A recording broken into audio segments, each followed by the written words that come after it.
Welcome, everyone. Today is Juneteenth and the anniversary to the day of the beating of Vincent Chin 39 years ago. I'm your moderator, Roland Hwang. I am President of American Citizens for Justice and OCA Vice President for Public Affairs and the Association of Chinese Americans Secretary.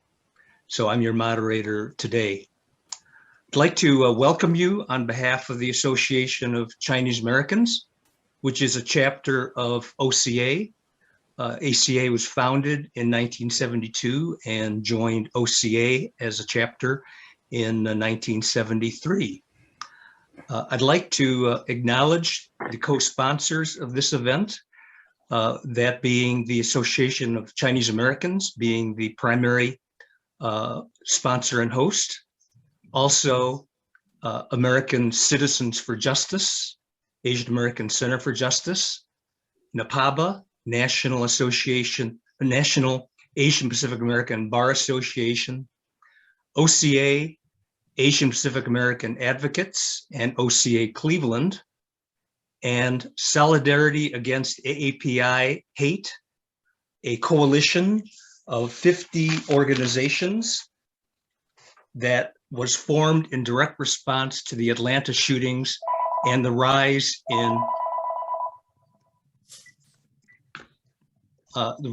in anti-Asian hate brought about by the COVID-19 pandemic. First off, I'd like to start with a brief history of the Vincent Chin case, just remembering back to the climate in Detroit in 1982 with just a sea of layoffs in the automotive industry. And it was in that context that on June 19th, Vincent Chin was beaten by two auto workers on Woodward Avenue after an encounter at the Fancy Pants Tavern. And Vincent died on June 23rd, 1982. Famously, there's the quote, "Because of UMFs, we're out of work," that was attributed to Mr. Evans as he was confronting Vincent Chin. And famously, the case was tried in criminal court, in Wayne Circuit Court, where Judge Kaufman rendered a decision of 3 years probation and $3,000 fine.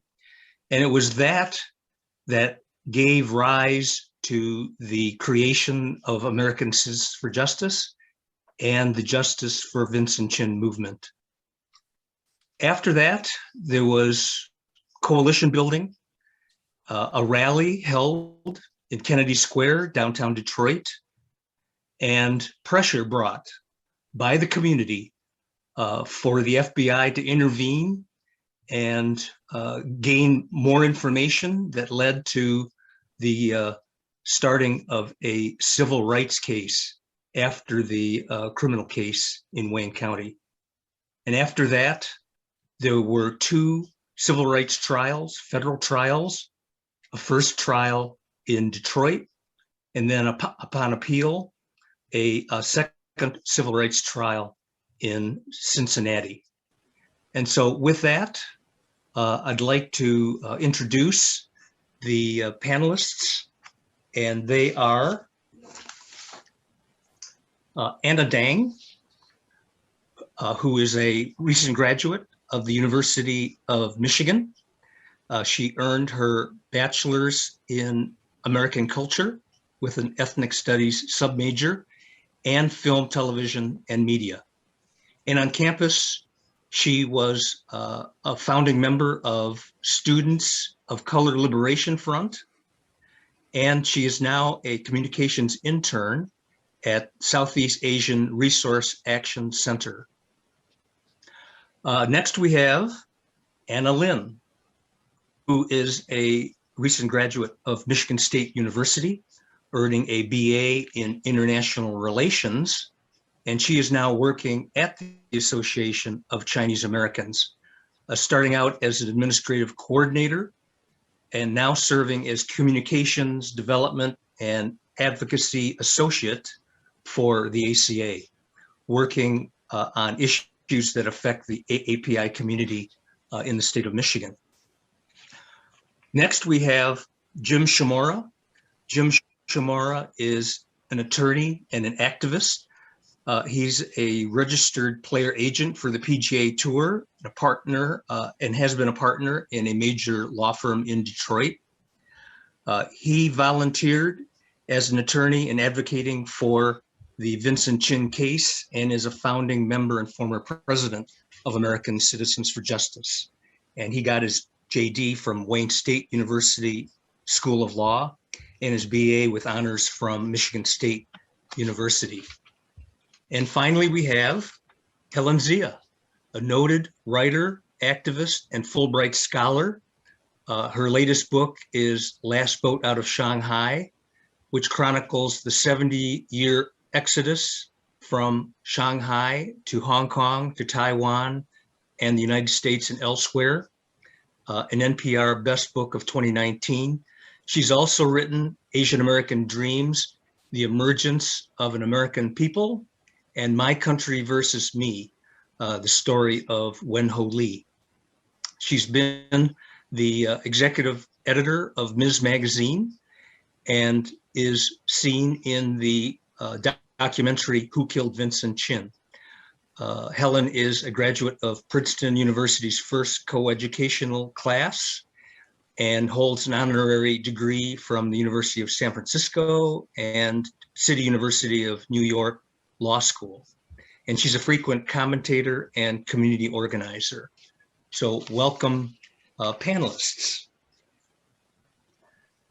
I invite the audience to submit questions through the Q&A that could be posed to any and all of the panelists. So with that, let's start the discussion. And let me direct it to Anna Dang and Anna Lin. When and in what context did you first learn about the Vincent Chin case? Anna Dang, would you like to go first? I guess in alphabetical order. Anna. Yeah, I can go first. So the first time I learned about the Vincent Chin case was my first semester of freshman year of college. And it was at my very first event for the United Asian American Organizations. And that event was about anti-Blackness in Asian American communities.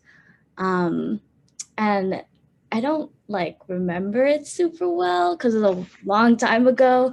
But I do know that at that event, we talked a lot about Asian Americans feeling the need to differentiate themselves from Black Americans and then also proximity to whiteness.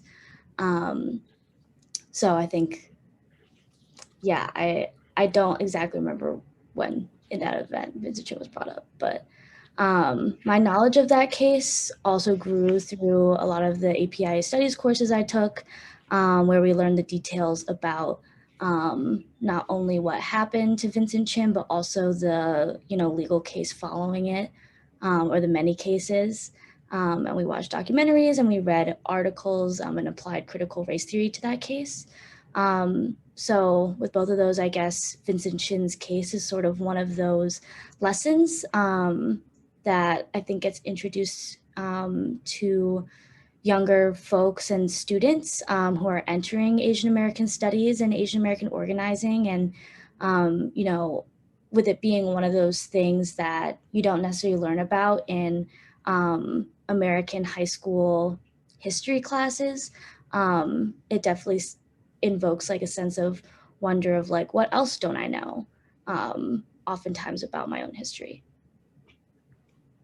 So your curiosity has been piqued. Okay.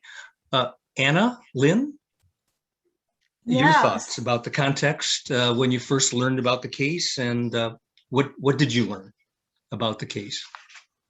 So I think mine was kind of similar to Anna's in that I learned mine also like freshman year of college.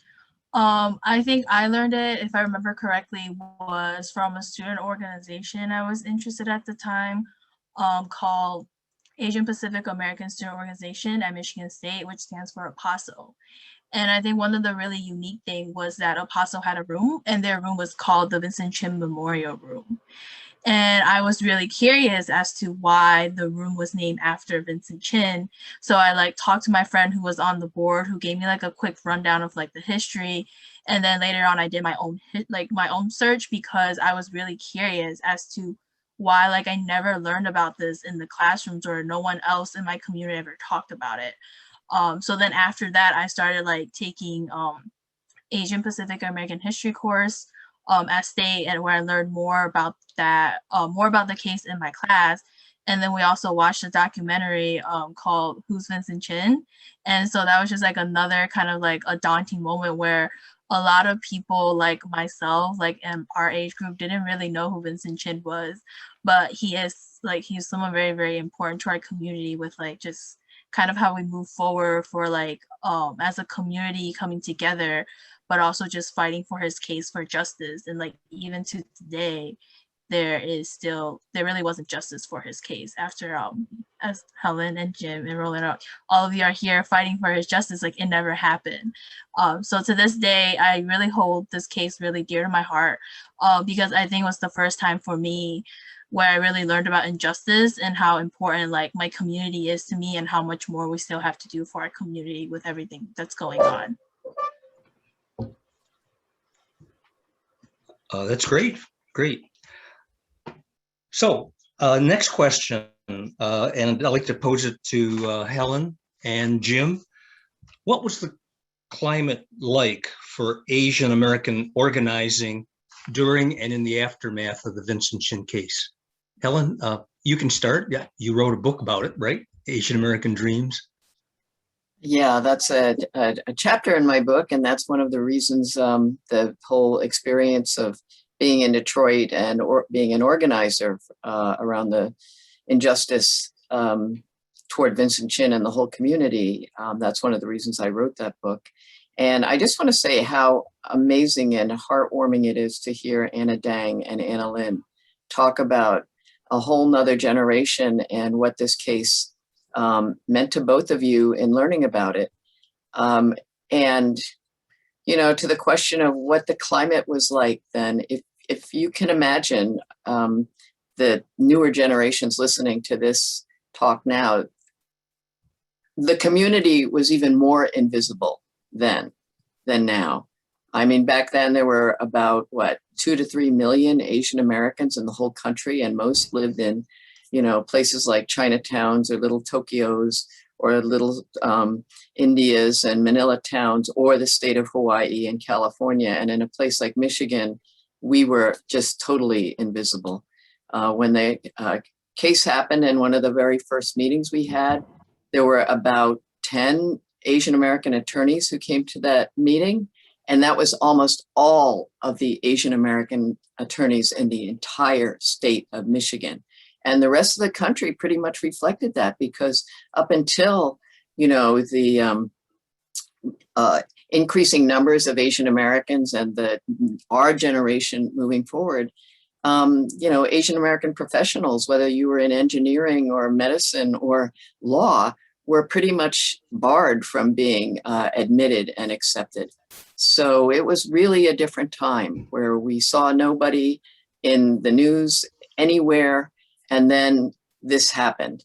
And there was one news story that was shocking, I think, to all of us, because it showed a picture of an Asian American, Vincent Chin. And the article shortly after June 19th, shortly after, 4 days later, Vincent was removed from life support, and he died from what happened today, 39 years ago. And it was shocking to even see a picture of an Asian American in a newspaper and that was all. It wasn't in the TV news or anything like that. And so what else was happening was there was a climate of hate very similar to what's going on today, that followed the collapse of the auto industry and all of manufacturing. And I want to point out that that was in at least year 3 of a terrible, terrible economic crisis. Millions of people were out of work. I was one of them because I had worked in the auto industry, and people were incredibly frustrated, suffering, not knowing that they would ever have another job as well paying as the auto industry had been. And so in that climate of hate that we all felt like we had a target on our heads. And in that climate of hate, there's an article that shows, but it's like, in all of my years up until then living in Detroit, I had never seen an Asian American appear in the news ever. And it was about a young man named Vincent Chin who had been beaten to death, and how tragic it was. There was nothing about the racism. It was just how tragic it was that his 400 wedding guests went to his funeral instead. And so that was the climate. And so out of that, though even the words Asian American didn't really exist within our communities. Among college students, among activists, yes. But among, restaurant workers, laundry workers, just, professionals, nobody talked about being Asian American. It was all, I'm Chinese American, or I'm Japanese American, or Vietnamese American, and all of our different ethnicities. And so that was the point where we all felt, wherever we were, that whatever happened to Vincent Chin, what happened to him could have been any one of us. And the tragedy was that it happened to him. And his mother, Lily Chin, was there to speak up about it. And we came together, and she, through her grief, had the courage to stand up over and over again and to say, I want justice for my son. I don't want any other mother to go through this agony. And so, so the climate was very much against us. And 1983, when the sentence was rendered, there was no internet. There weren't even fax machines. Let me put it that way. So being able to reach out and find people around the country who could support us and reach out to other Asian Americans, that was all stuff that Roland and Jim and I and a lot of other people in the community just, hit the phones and contacted everybody we could think of. And I guess the other thing I'll say before turning it over to Jim is that we were about your age. So a lot of us who were activists at the time, we were the younger generation. Each of us here had become aware of Asian Americans when we were college students, and had learned, as you did, about the fact that there was a history that we had been denied, that we had been deprived of. And we knew that every other American, including everybody in Detroit, pretty much had no idea who Asian Americans were, or the fact that Asian Americans experience racism.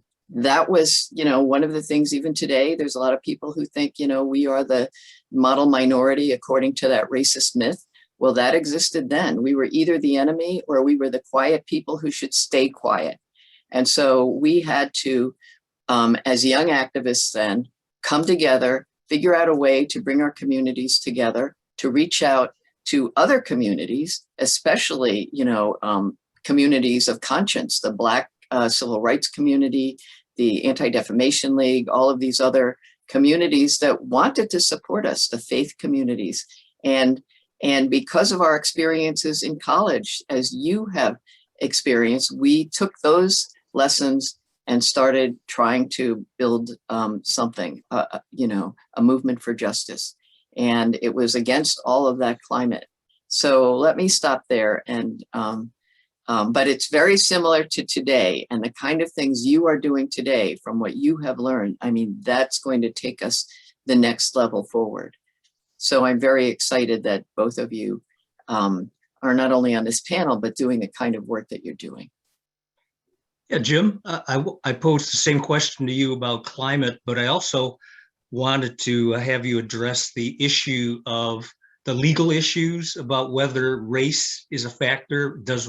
Did race apply? That was really a matter of debate, during the Vincent Chin case. But then thinking forward, it's also applicable to the Atlanta killings, whether race was a factor or something else. And, can you address that as well, the legal issues?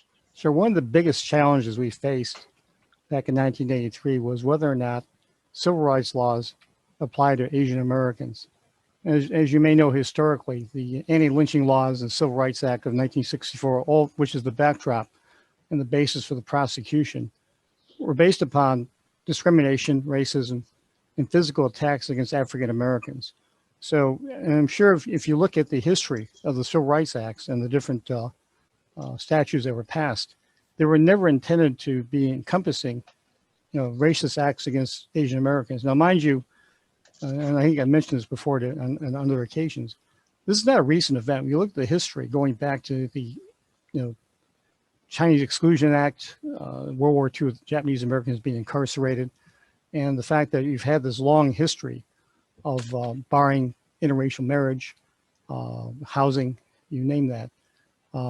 Our history kind of parallels that. But again, when it came down to the time to whether or not we are defined as being a protected class of people, we were never really part of that. And one of the biggest challenges we had was trying to convince lawyers, local law enforcement, but also the Department of Justice that we have a meaningful role. And this is a type of situation which demands the attention of the federal government. And I know that the late Lisa Chen, who was the lead lawyer at the time, spent weeks and months trying to develop a game plan, which included interviews and information to be presented to the Department of Justice to convince them of trying to bring forward a civil rights prosecution. So historically, the case was important because this was the first time in history a civil rights prosecution was being pursued by the Department of Justice on behalf of an Asian American. So that's a breakthrough in itself. And I tell people, even though we didn't win in the end because Evans and Nitz walked on the charges, it laid the groundwork to where there's a level of understanding and consciousness about how Asian Americans stand in society that I think is sort of the benchmark to this very day. I think if you look at the African American experience, there's a lot of parallels. You talk about things like Jim Crow or Dred Scott, and going forward to things like Brown versus Board of Education, which created integration and the boycotts because of Rosa Parks. But the one event that in the modern era seems to have gotten new traction is Emmett Till because of the killing. In a lot of ways, the Chin case is that the Emmett Till event for the Asian American community. Everything you see now going on, including Atlanta, kind of flows from that event back in 1982.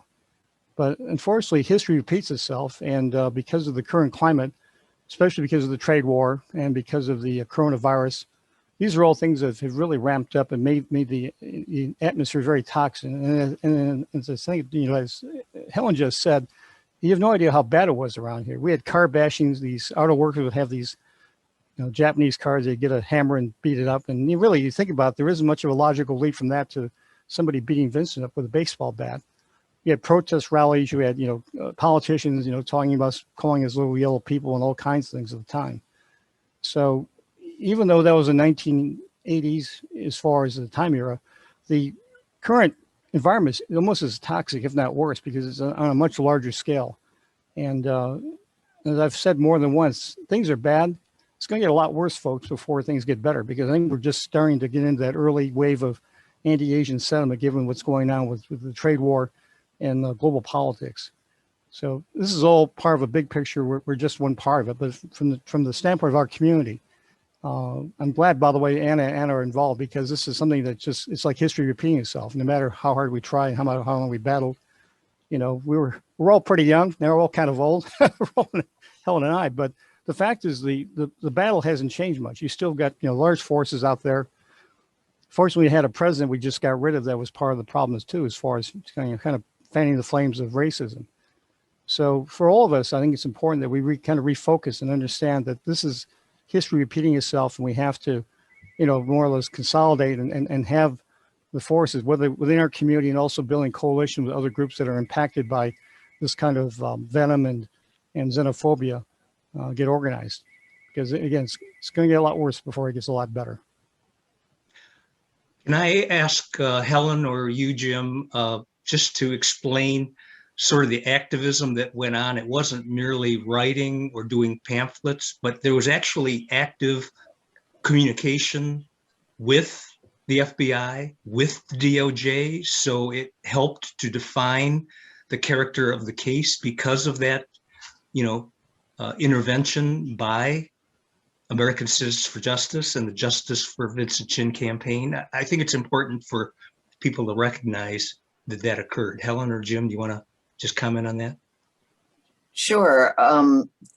Coming from, as Jim was saying, a climate where there were just so many, I don't even know, barriers, or just so many things stacked up against us, including that we were completely invisible. And, people would, I mean, literally, reporters, people would, oh, you Asian Americans, A, where did you come from? B, what's making you so upset? So somebody got beaten to death. I mean, literally, we had to start from scratch and do Asian Americans 101. Like, yes, we're here. Yes, some of us are newer immigrants and some have been here for generations. And yes, we do speak English and we are Americans. I mean, literally, kindergarten over and over again. And so we knew that was the work we had to do, educating people, whether it was, in the federal government, the DOJ, members of Congress, local city council people, go to different churches, stand out in front of supermarkets and hand out flyers, go to schools, union halls. We did all of that. And we didn't have social media. And in a way that forced us to have to do it face to face. And even with social media today, and I talk to many young activists, social media is great. You can reach a lot of people, but when it comes to getting somebody to show up and to say, we're having a demonstration on May 9th, 1983, can you be there? Being able to say that in person and have them say, and what can I do? How can I support? And to be able to have that one-on-one communication. That's what we did. We were, this was our job. We had day jobs. We had to pay the rent and figure out a way to pay our bills. But we also every day did, not just us, but, everybody who was involved really, did the hard work. We went on Black radio stations and had answered talk show questions where people would call in and say, you Asian Americans, you're talking about civil rights. What do you have to do with civil rights? Are you just riding on the coattails of the Black civil rights movement? And we answered those questions and we were humble. And we talked about what it was that we had done that people had no idea that Asian Americans had done and had been part of the American fabric and contributed to, for example, Brown versus the Board of Ed. One of the legal bases that was based on was a case in the 1800s involving a Chinese American. And so these were things we had to talk about and to say, we're not just asking for help, we will be there too. We have had Asian Americans fighting for civil rights. Maybe that's been invisible because we've been invisible by, this systemic racism. But we are here and we had to do that work. So yes, that was part of what we had to do. And I would say that's part of what we have to do today. That part of organizing never goes away. Human beings need to have that communication with each other. Got a question for you, Helen, or Jim. Just how important was it to make it to the Phil Donahue show or to have the article in the New York Times? And actually having an audience with the Civil Rights Division. Jim, do you want to take that one? Sure. I think the one thing that is you have to understand at the time is that to get the visibility was almost like a full-time job. I mean, and it's fortunate that Helen had the time at the time. I know you're kind of between jobs and all and had more time on your hands to do that because, but for that, this never would have happened. I think in fact that meeting you had with that reporter from the New York Times was really sort of the seminal moment that really gave traction to the entire movement at that point in time. But the other part of it too is just the hard thing was trying to convince politicians and law enforcement of how important this was. I mean, there's like Helen was saying, a very large, very steep learning curve to try to get, authority. I mean, the press is one thing. The other thing too is the fact that the local politicians wouldn't listen to us. It wasn't for Horace Sheffield, who was a leader in the Black community, we never would have gotten a meeting with Cahalan, the prosecutor, and never had an ability to get the attention of Judge Kaufman, who did the probation sentence. And it sounds pretty, simplistic now. Saying, well, now we've got people in the legislature, we've politicians like that. We had nothing going for us. Literally, we were begging on all fours, trying to get the attention of law enforcement, politicians, and the media. And for the longest time, it was a full-time battle just to maintain control over the messaging, because people would come up with these ideas and they would kind of broadcast stuff, and we'd have to constantly correct them and be almost like the Truth Squad to try to get the record straight like that. So it's a big battle that way. And really, the culmination was not because of any great desire by the Department of Justice. They got flooded with phone calls and messages. And I was told by one person, I think we had the new record at that time, of over 15,000 calls, messages, and letters being sent to DOJ. So they knew that people were really angry about that, and they had to do something about it. So Right. It's really a combination of forces that brought this to the forefront. And but getting back to the Downey show, that was huge. I mean, millions of people saw that. It was really hard. Mrs. Chin, I wasn't there, but I know Helen can explain it. For someone who is not a non-English speaker to have to go on national TV on a show like that, very difficult. And this is sort of anecdotal, but kind of funny. To show you the reach of that show, we were getting letters for months and years afterwards from people in prison and jail asking for help from ACJ because of the notoriety of that. But that broadcast probably maybe one of the most important things that happened, because it got the message out. And, Phil, being a liberal, and I think Helen can vouch for that, had a very sympathetic ear the whole time. I think a lot of the media were not very sympathetic, and you can clearly say that he really gave us a platform to stand on. And before there was Oprah and these other people, there was Phil. He was really the #1 talk show host as far as these hot topics like that. So visibility is so important, because the default for Asian Americans is to be rendered invisible.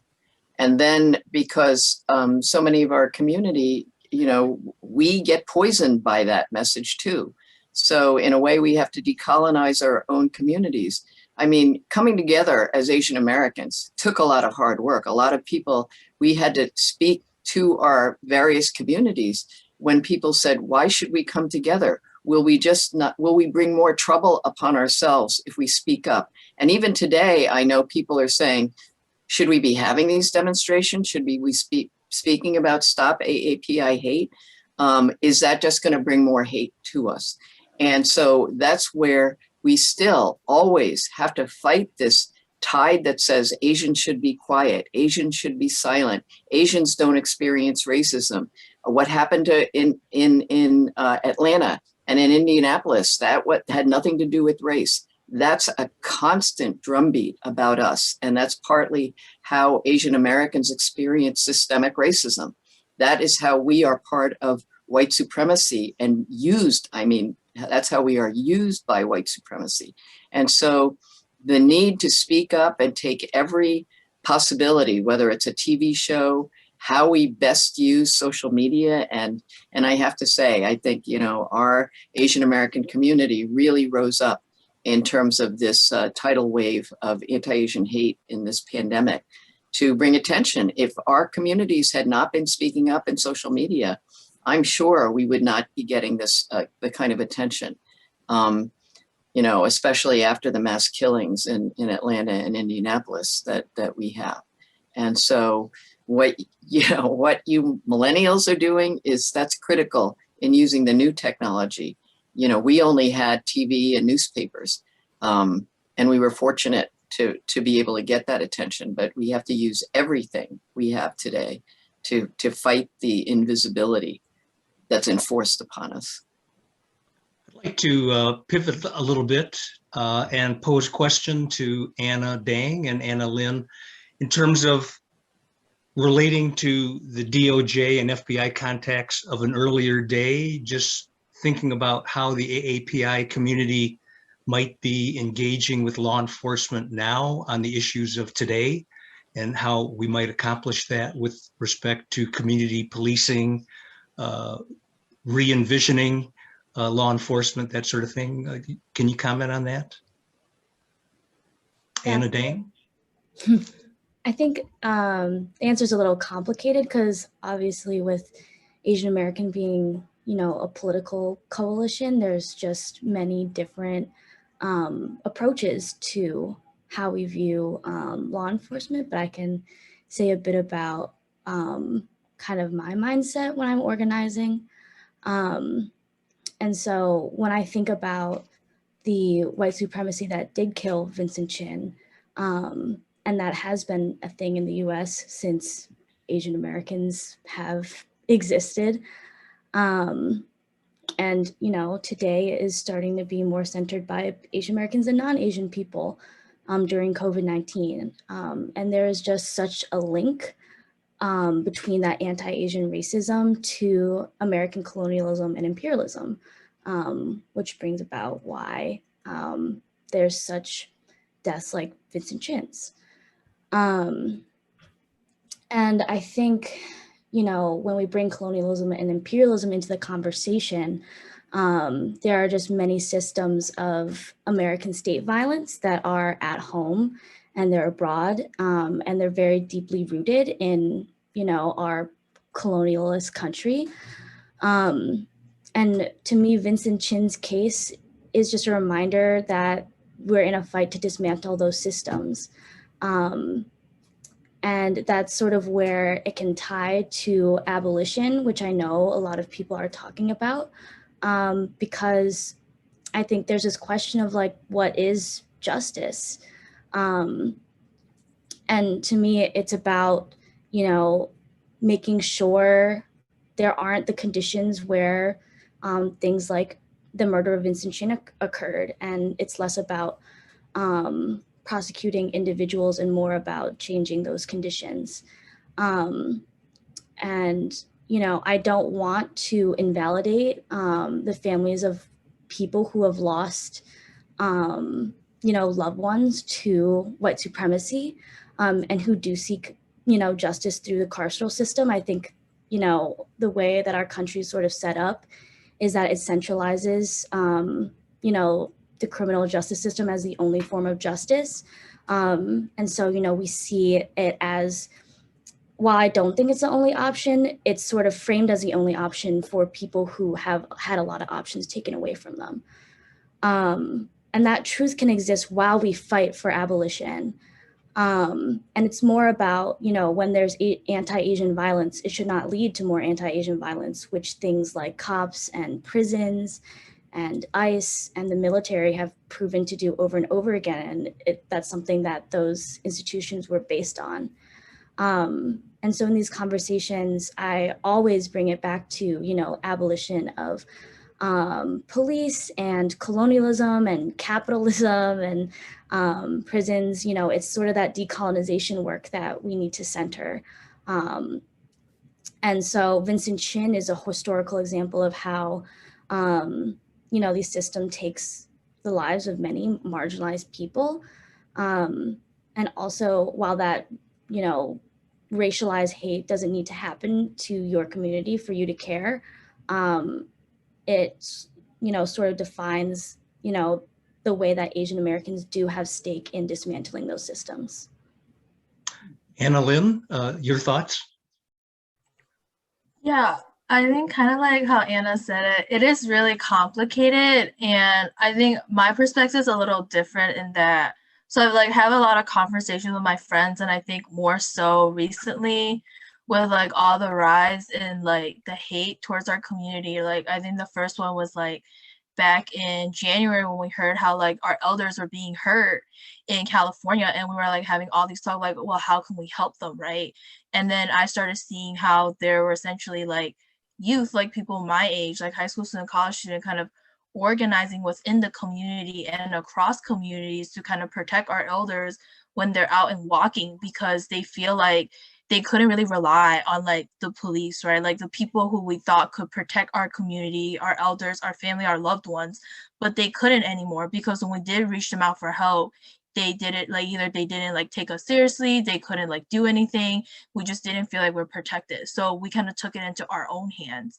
And so nowadays when like I'm talking about like how we can, I guess, like work with this system, like talk about like defunding the police, like I think it's more of a matter of a mindset of like how can we use the current system we have and like think about it in a different way, because like I believe the police system originally was like I read this, like the history behind it was like it was created in purpose of like slavery, because like slave would escape and you have to like bring them back, and that was kind of like why like the police system existed back then.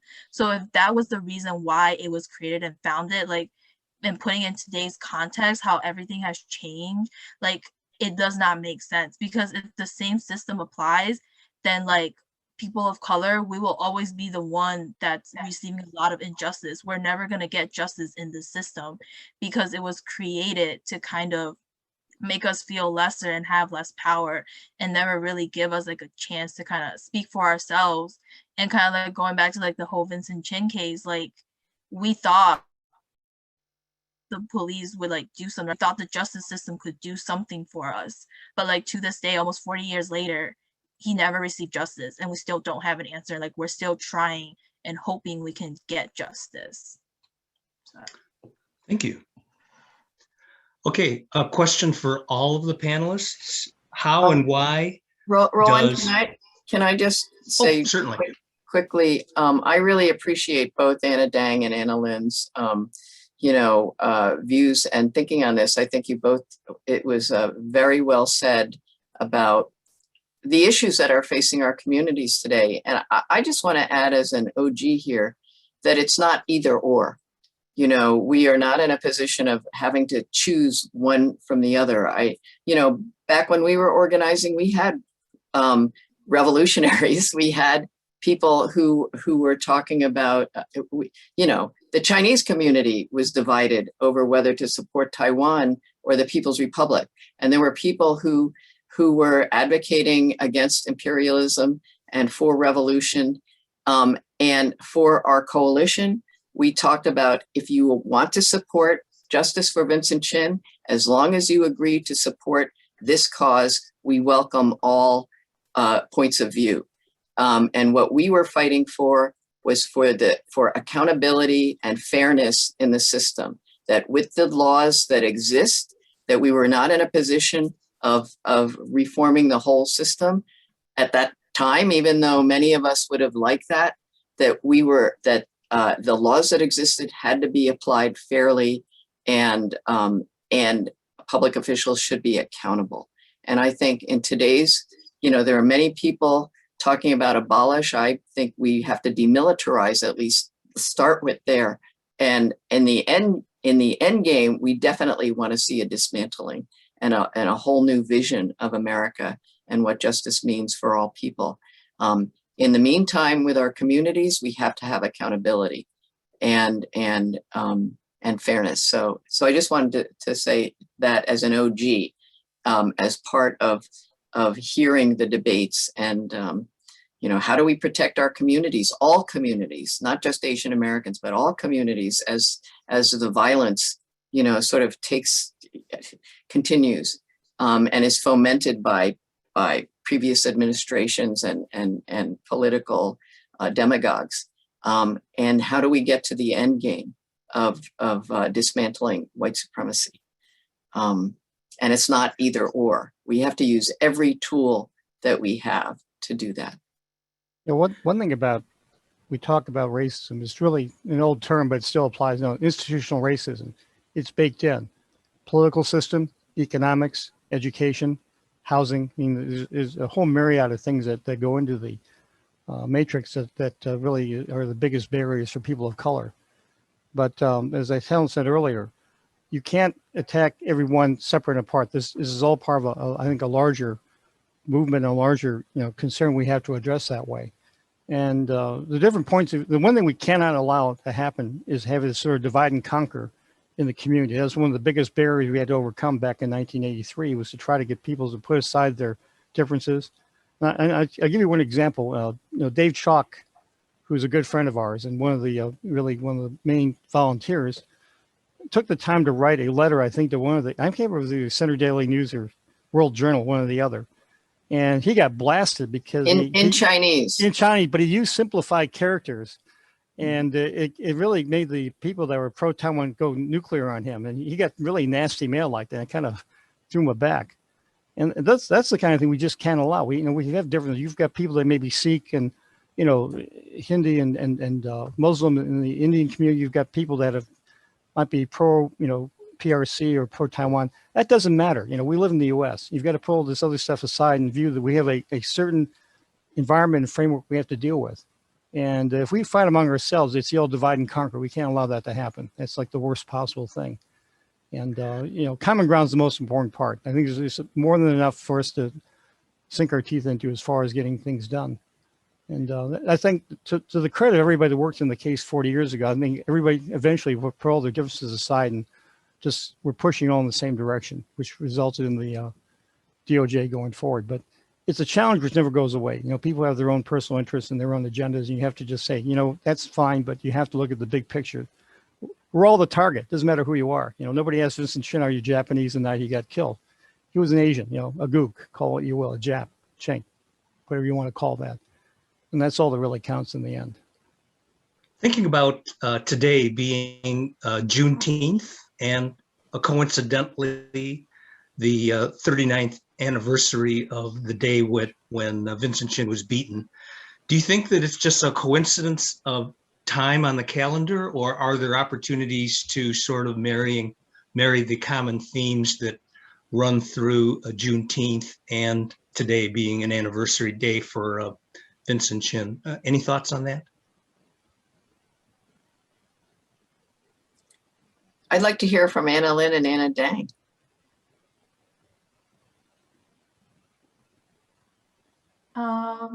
I guess what I want to say is, well, first of all, I think I'm happy that like our federal government has wanted to recognize as a federal holiday as of Thursday, I believe.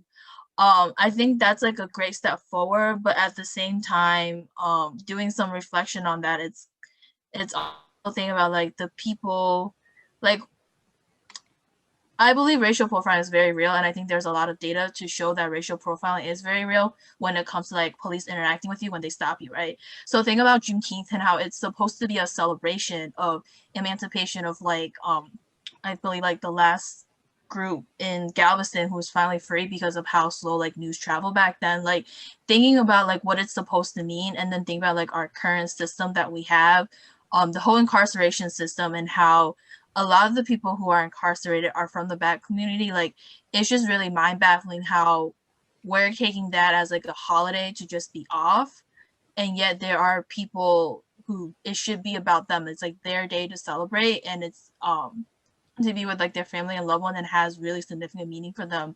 They don't get to celebrate that. They are in like the prison, and that is not okay. And so I think that is just like another level of thinking and reflection we got to do. Like it's great we're celebrating it and we're recognizing it, but there's still a lot more, because now the meaning has changed. As I've talked to some of my friends, they're like really thinking about like it's great that we're recognizing it and that more and more people are understanding what Juneteenth means. But the real meaning of Juneteenth is like, do we really know what it means now that we've made it so public for everyone? Yeah. Yeah, I think I have like mixed feelings about this event being on Juneteenth. If I'm being honest, I mean, I've been to events that have been on like holidays that I celebrate, but aren't nationally recognized, and it is a very erasive experience. And I think to answer this question, like the reason why it's on this day is, yes, like Vincent Chin got attacked on this day and died 4 days later. And yes, that can speak to, you know, the fact that both Black and Asian communities have experienced racism and Black and Asian communities have solidarities, but I also honor the discomfort of this event being on Juneteenth, being on a Black holiday, because we would be remiss to say there are no fissures between Black and Asian communities, and we would be erasing history to not position Asian Americans as, you know, oppressors to Black communities as well, and, you know, to erase the history of, you know, Asian Americans also being white supremacists. So, you know, if people are uncomfortable about this event being on Juneteenth, I honor that and I validate that. Sorry. Well, thank you. Well, moving on, I just want to throw this question out to all the panelists. How and why does Vincent Chin still matter? If you can just say that in a few words, why don't we start with Jim? You know, Vincent Chin, to me, is really, again, a seminal moment for the APA community. Even though it's 40 years ago, the same forces and attitudes that led to his death are still around. And I think it's important that remember Vincent and the heinous nature of the way he was killed. But at the same time, if his legacy means anything at all, we've got to keep the fight going because it continues on. You look what went on in Atlanta and in other places around the country recently, these random attacks on elderly people. It's really the same element throughout all this. And I think it's important that when you look at Vincent and say that, you know, hopefully he didn't die in vain. This will provide the inspiration and direction for future generation, particularly with Anna here on the call to pick it up. You know, I think that, you know, Roland and Helen and I have had this 40-year struggle trying to deal with this. And as hard as we tried individually and as part of the group like ACJ and others, fight still continues. And I just hope for everyone, don't forget and keep the fight going. It's really the most important thing. Helen? It matters because, and I'd like to link back to the previous question too about Juneteenth and today, what we used to call and still call rededication to justice. You know, June, every year starting from 1983, the American Citizens for Justice, the group that was formed, and yes, today we would have a different name for it, not American Citizens for Justice, but that group, we would have a rededication to justice. And this is not, why it matters is about the legacy. It's about remembering what happened to Vincent Chin and also how the community came together to fight, to resist, to talk about justice, to reach out to other communities, to build a movement of a civil rights movement of Asian Americans speaking up and talking about racial inequality, about changing a system of racism. And Juneteenth is a day to me also about rededication to the cause of freedom, to recognize the sacrifices that Black Americans have gone through and have stood up for all people. And really, so it may be a coincidence of date, but it is really about communities standing up for the full humanity of all people. And that's why the Vincent Chin case matters today. It's about Asian Americans who have stood up for the full humanity of all people, including Asian Americans who have been excluded because of white supremacy. And to the question of whether Asian Americans are also white supremacists, I would say it's not. Asian Americans are not white supremacists, but some support white supremacy. And we have been put in a position to be in a role to advance. We have been manipulated, and people who accept the model minority racist myth are also being manipulated to see Asian Americans as honorary or wannabe whites. And for those who buy into that, whether we're Asian or not, that is supporting white supremacy. So the Vincent Chin case the legacy of Vincent Chin and why it matters, it's an opportunity for all of us to talk about and reflect on these things and see how we can be part of a movement for all humanity. So this discussion is part of why Vincent Chin matters today. Points well taken. Anna Lynn, your thoughts? Yeah, so for me, it matters today because history really repeats itself.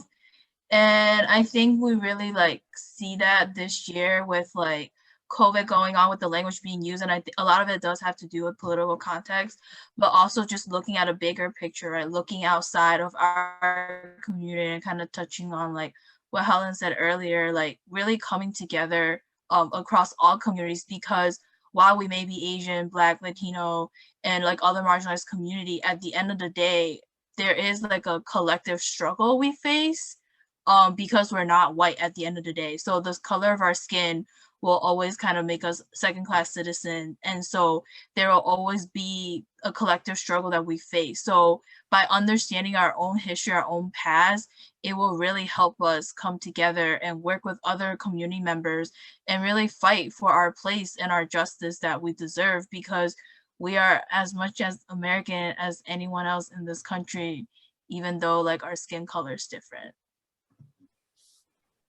Thank you. Anna Dang, your thoughts?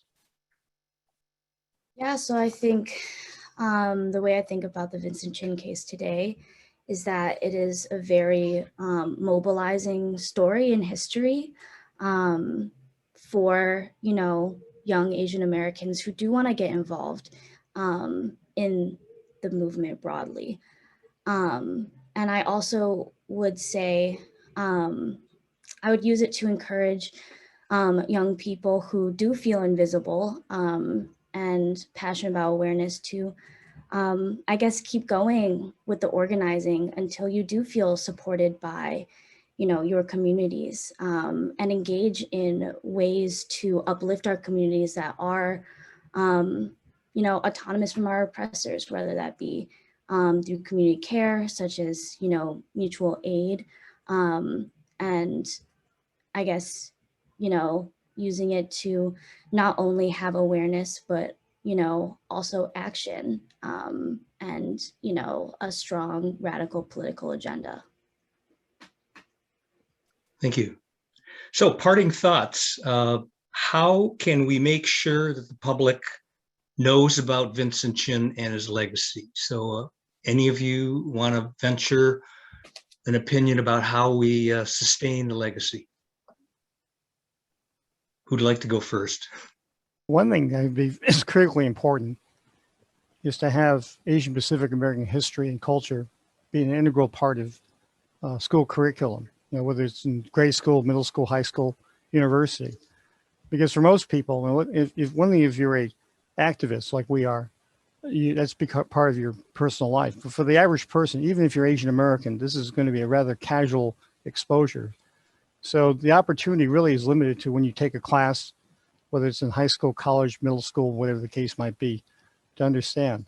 And as I'm sure all of us have experienced, when you look at your typical American history book, you might have one paragraph about the Exclusion Act and maybe one paragraph about Japanese American incarceration, and that's it. That's the whole history. And one thing that I think would be critically important is to make sure that we demand our educators and our school systems to include a meaningful Asian Pacific American history unit as part of that. It starts there. If you're going to preserve history, you have to learn from it and be taught it.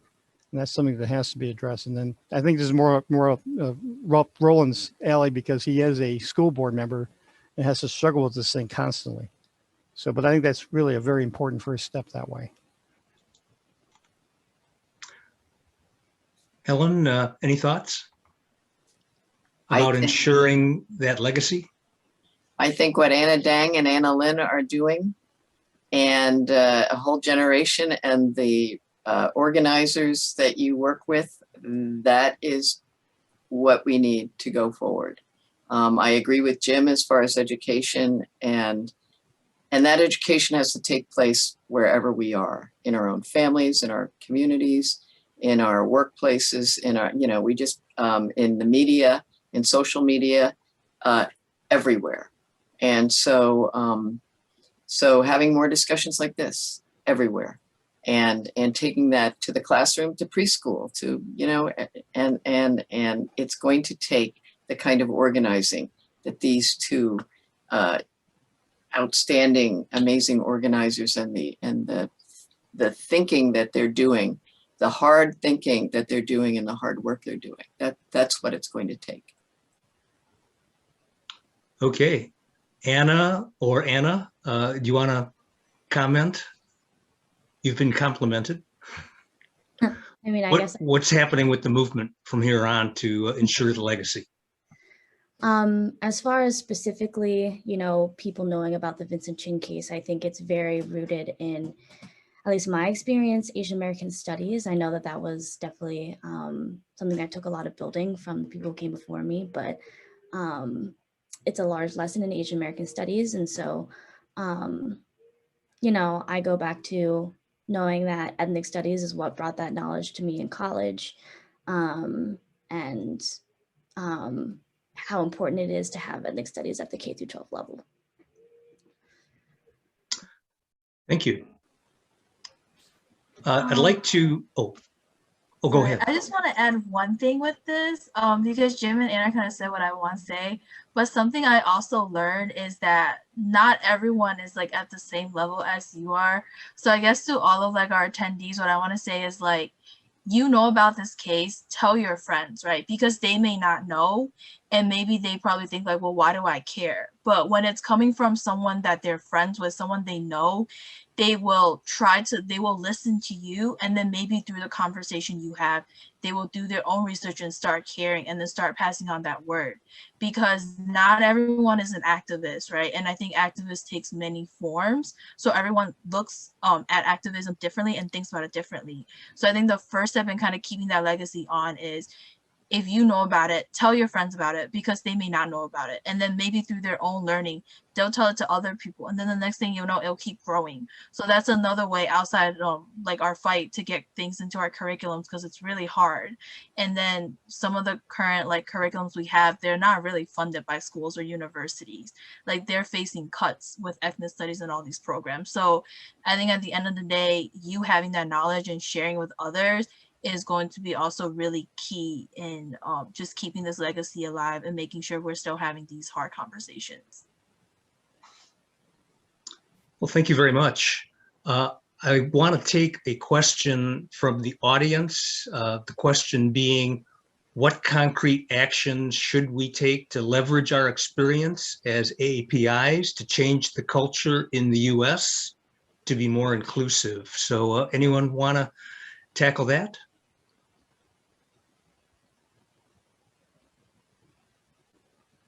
That's a complicated question to answer. I mean, they're Multifaceted. exactly. I mean, there's so many things you can do. You can be like Anna mentioned earlier, talking to people is a very important part of it, but also being engaged. I mean, if you're, again, unfortunately, curriculum is very local.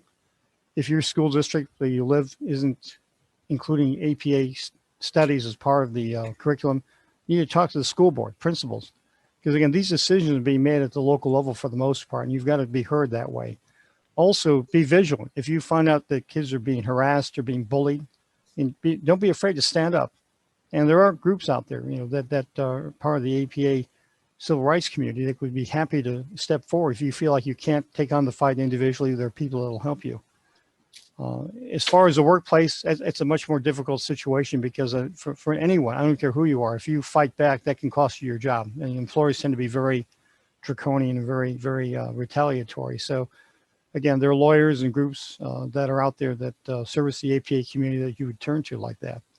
But more than anything else, I think you've got to educate yourself. I think for a lot of APAs, we ourselves are our own worst enemy. We don't take the time to self-educate, to understand the issues, understand the history. I think like was mentioned earlier, I think it starts with the individual. You have to be aware, be sensitive, understand the issues before you can actually venture out and to advocate and convince other people. So I would suggest anyone who has a motivation, take the time, educate yourself, do the reading, talk among your friends, have study groups or have whenever you have even simply just casual conversation. These are all very important steps towards trying to build a sense of community consciousness. Very important that way. And one last question is, what is the importance of having a rally, whether it's in Kennedy Plaza at the time of the Vincent Chin case, or all the rallies that have been happening just in the last couple of months or so post Atlanta? Anyone want to comment about the importance of those rallies? As someone who has, I guess, towards the end of my undergrad career, put a vigil/rally together in light of the shootings in Atlanta, I think there's sort of a couple goals with having such an event, especially, I mean, I guess now like things are changing with the pandemic, not that they've fully changed, but at the time, during a very dangerous time to gather. And I think one piece is the grieving aspect, and for communities to be able to come together and know they're not alone and support each other. And I think the other aspect of a rally is the mobilizing and education aspect. So in our grief, how do we channel these feelings into change, into thinking, as a political collective on such an issue. So yeah, that sort of dual goal of supporting each other and also helping each other learn. Thank you. Okay, as we address resistance, remembrance, and renewal, any last words that you'd like to impart to the audience? Helen? Keep on raising our voices. Do all of the, whether it's a demonstration and organizing a demonstration that Anna's talked about, going to Anna Dang, or getting our friends and people who may not be in the same place as we are to recognize what today represents, or any of these incidents, and in whatever networks and positions we are in, to keep on raising our voices, to tell this story and more, and about the connectedness of our community to all others, and why we must all stand up for the full humanity of all people and to work at it. That's what today represents to me. And that's what we need going forward. Thank you. Thank you all. I just want to say how much I appreciate all of you and pulling this discussion together, and all the work that everyone here is doing. Thank you. Jim? Well, I'll keep my comments short, but to quote the late, great John Lewis, be loud and make good trouble. I mean, I think the worst thing we can do is being silent. I mean, you've got to raise your voices. If it means having to have a protest rally, if it means having to meet with politicians and law enforcement, if it means having to talk to academics on a broad landscape. But make good trouble. Don't be silent. I think that we've always been called a silent minority. And that's got to end. I mean, it's been a historic problem. It's a very counter to our culture, generally speaking, because we're into Zen and harmony. But the point is, we've got to be disharmonious in order to get things done. And as a matter of course, you just have to kind of lift yourself up and say, I'm willing to raise hell, raise my voice, and put up the good fight.